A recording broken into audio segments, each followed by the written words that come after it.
Vamos ver tudo o que aconteceu lá nessa partida entre Vila Nova e Vitória. Jogo de 6 pontos, luta direta contra o rebaixamento. Dia perfeito para acabar com a seca. A bola que teimava para entrar, agora bate no zagueiro e morre na rede.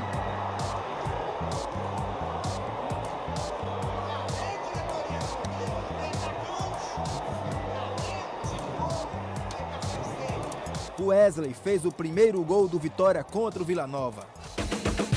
O gol fez bem ao rubro-negro, tirou aquele peso das costas e o time começou a criar mais chances. Felipe Gedós arriscou de longe, mas o segundo veio de uma linda jogada. Anselmo Ramon deixou o Wesley de boa para ampliar.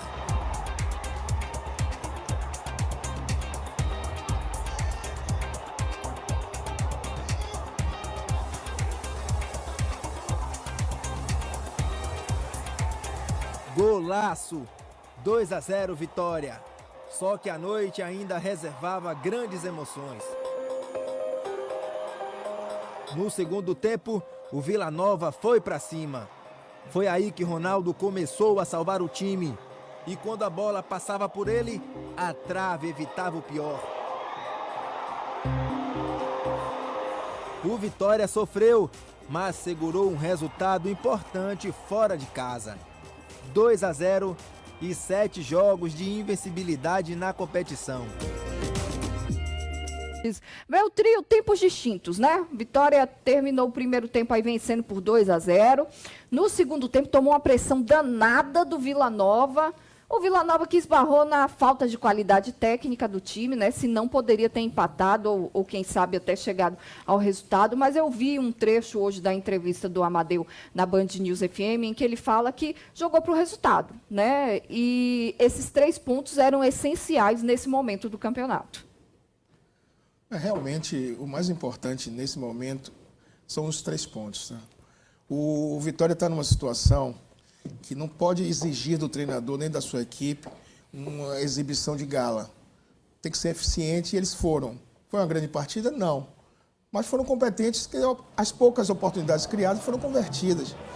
E nós temos que levar em consideração, Amadeu tem sofrido pressões enormes, mas estava avaliando com calma os números do Amadeu, realmente são muito bons, porque ele chegou com 11 pontos em 14 rodadas, um aproveitamento de 26,2%. Hoje ele tem, em 7 jogos, 13 pontos, 62% arredondando. Então, com esse percentual, se persistir, pelo menos o Vitória não cai. Não cai. É que hoje, quando ele chegou, a situação era muito crítica. E ele não tem tido, parece desculpa, mas não é, ele não tem tido tempo de implantar sua filosofia de trabalho. Ele está apenas tentando ajustar. Mas, de qualquer sorte, outro fator que ele fala, e que são números e são reais, em 7 jogos, apenas 1 gol de uma equipe que sofria, em média, 2 gols por partida.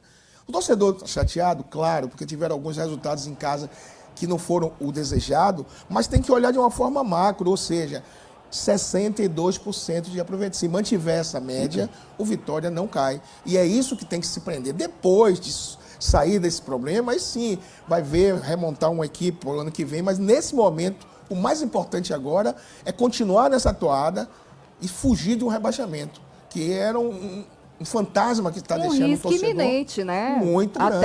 Até ontem, inclusive, poderia estar Ele era vice-lanterna quando assumiu, hoje ele é o 14º colocado. São esses números que o torcedor tem que se prender e apoiar.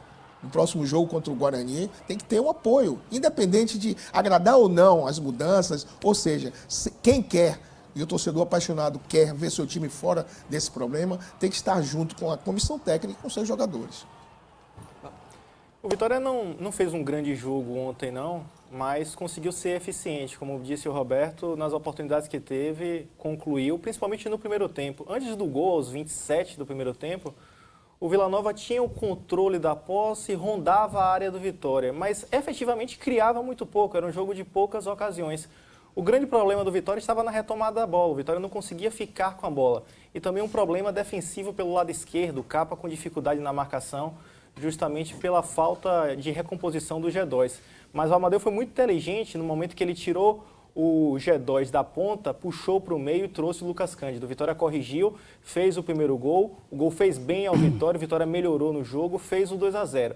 No segundo tempo, correu um risco desnecessário, não precisava desse sufoco. O Vila Nova começou a alçar bolas na área e o grande problema do Vitória não pode permitir que a equipe adversária faça tantos cruzamentos. Você tem que cortar esse cruzamento, você tem que impedir que esse cruzamento seja alçado na área. Levou 2 bolas na trave, mas de forma efetiva, o Vila Nova é uma equipe muito limitada, é uma equipe que pouco criou, foi muito mais no abafa. Se o Vitória tivesse um pouquinho mais de tranquilidade, poderia até ter feito o terceiro gol. Bom, eu pontuei, inclusive, alguns lances do jogo. Para você ter ideia, a equipe do Vila Nova só teve uma chance no primeiro tempo, aos 10 minutos. Bom, e o Vitória estava um jogo morno. Aí eu pensando, digo, o Vitória, no esquema do técnico Amadeu, vai jogar por uma bola, e está certo. Só que, a partir do momento em que essa bola chegou com qualidade, o Vitória terminou fazendo o primeiro gol. Aí deu uma tranquilidade à equipe do Vitória. A tranquilidade maior aconteceu quando o Vitória terminou finalizando o segundo gol. Aliás, um belo gol, uma bela assistência do Anselmo Ramon, que encontrou o Wesley e terminou botando realmente na gaveta, fazendo um belo gol para a equipe do Vitória. Agora, o segundo tempo da equipe do Vitória, eu acho que o time pecou no esquema do técnico Amadeu. Eu acho que ele recuou, ou ele mandou recuar, ou os jogadores dentro de campo tomaram essa decisão de recuar. Isso fez com que a equipe do Vila Nova pressionasse a equipe do Vitória. E mais, os cruzamentos que Rodrigo se referiu há poucos instantes aqui, todos, na maioria deles, surgiram por onde? Que lado? O lado esquerdo, o lado fraco da defesa do Vitória, que é justamente no capa. Bom, quando eu falei aqui, foi uma vitória convincente por uma série de fatores. Também pela sorte que o Vitória teve. Foram 2 bolas na trave no finalzinho do jogo. O Ronaldo também acabou indo bem mais uma vez. Pronto, justamente. Agora, se bem que Ronaldo, desta vez, não foi tão exigido como foi no jogo contra o Botafogo, porque, veja só, falou muito.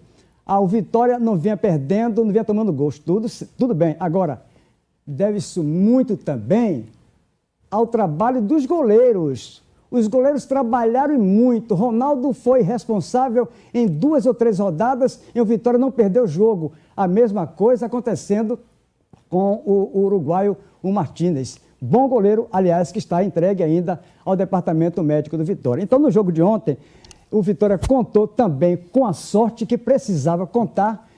Terminou convencendo agora. Nada que venha, viu, empolgar o torcedor do Vitória. Torcedor, se ligue bem, preste atenção. Não é para você se empolgar, achar que, eu já vi aqui rede social dizer, estamos a 8 pontos da 4ª colocação. E os outros?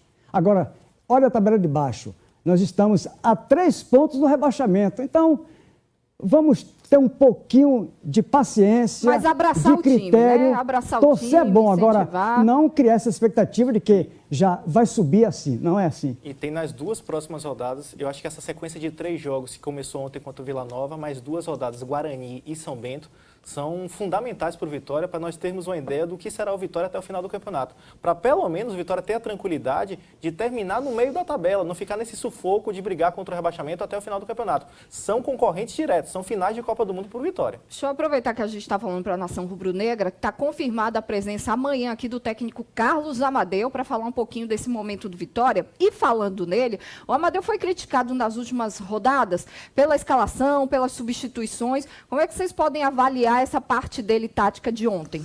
Olha, em determinadas situações, nós estamos falando em off, a primeira delas, aqueles 2 primeiros jogos, a equipe venceu.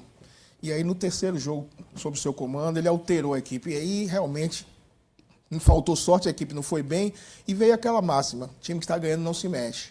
E realmente, mesmo que não estivesse agradando, ele trouxe para ele toda a responsabilidade, apesar dele ser o treinador. Mas se a equipe vinha de dois resultados bons, deixava. O outro momento que eu, inclusive, estava presente, nós fizemos esse jogo, contra o Operário. Para mim, o primeiro tempo do Vitória ali foi o melhor jogo que eu vi esse ano do Vitória. Criou situações, 4 chances reais, envolveu o adversário, cruzamentos dos dois lados. Ou seja, se tivesse um pouquinho mais de competência, principalmente o Caicedo, que teve 2 chances claras, poderia ter vencido. A mudança que ele fez, eu até entendi, ele tirou um lateral, botou um meia, a intenção de botar a equipe mais ofensiva. Só que na prática não rendeu, o Nixon não foi bem e a torcida ficou enfurecida, chamando ele de burro e tudo mais. Então, mas nós temos que levar em consideração que ele está conhecendo o grupo com o campeonato em andamento. Agora que ele vai ter um tempo maior para treinar a equipe e colocar a sua cara. Então, por isso que eu me atenho ao fato de que, ao invés desses detalhes, se prenda aos números. Ou seja, 62%. Se está agradando as substituições ou não, agora com o tempo ele vai ter uma condição melhor de avaliar a sua equipe. Mas, independente disso, diante da situação que ele encontrou, o Vitória hoje está numa situação bem melhor. E é esse lado positivo que eu acho que o torcedor deve se prender para incentivar a equipe. O Amadeu está sendo pragmático. Inclusive, eu gosto das entrevistas coletivas do Amadeu, porque o Amadeu, diferentemente de outros treinadores, ele tem a humildade, quando erra, Exatamente, de reconhecer. Ele é bem realista. Como né? ele admitiu na entrevista coletiva depois do Operário. Ele disse, ele errou. E ontem, mais uma vez, ele foi muito sincero e muito claro. Ele disse, não fizemos um grande jogo, mas vencemos. O importante é isso. E a ideia de jogo implantada pelo Amadeu não é nem muito condizente com a história do Amadeu no futebol. Eu sei que o Amadeu não gosta desse tipo de time que abdica de ficar com a bola. Ele é um treinador que gosta de montar suas equipes com a posse. No entanto, o Amadeu percebeu que nesse momento não é possível fazer isso. Mas o mais importante agora é que o Amadeu começou a ajeitar a casa de trás para frente. Qualquer treinador que chegasse no Vitória neste momento tinha que primeiro corrigir o sistema defensivo. Corrigiu agora, com 14 dias até o jogo contra o Guarani. Vamos torcer que o Vitória melhore ofensivamente. Bom, eu particularmente conheço bem o treinador do Vitória, Carlos Amadeu, conheço como jogador, tá? E conheço como formador de atleta. Durante muitos anos, ele foi treinador de várias categorias de base do Vitória. Viajei muito com o Carlos Amadeu. Conheço, inclusive, o discurso do treinador no vestiário, que é uma coisa que motiva também no vestiário, é o discurso. A motivação também parte do treinador a partir do instante que ele faz a pré-eleção. Roberto jogou futebol, sabe o que eu estou dizendo. E esteve dentro do vestiário várias vezes. Um exemplo, o jogo contra o Botafogo, chegou um vídeo para mim que eu postei no Instagram. Mas ali eu via, na verdade, que não tinha, Roberto, aquela motivação, porque quando o discurso do vestiário é outro, é para contagiar. E eu só vi nos jogadores assim, vamos gente, vamos vencer. E isso não passa vibração nenhuma, não. O G2 foi o último jogador a entrar em campo. Então, o técnico foi, na verdade, criticado, tá? Mas, ao mesmo tempo, o Rodrigo falou, a humildade do treinador. E eu conheço perfeitamente, sei, quando ele erra, ele tem ele sabe reconhecer o seu erro. E, na verdade, eu acho que o torcedor tem que ter paciência com o treinador do Vitória, que não tem culpa. Quando ele chegou, o Vitória estava carente de sair dessa situação. E está aos poucos saindo.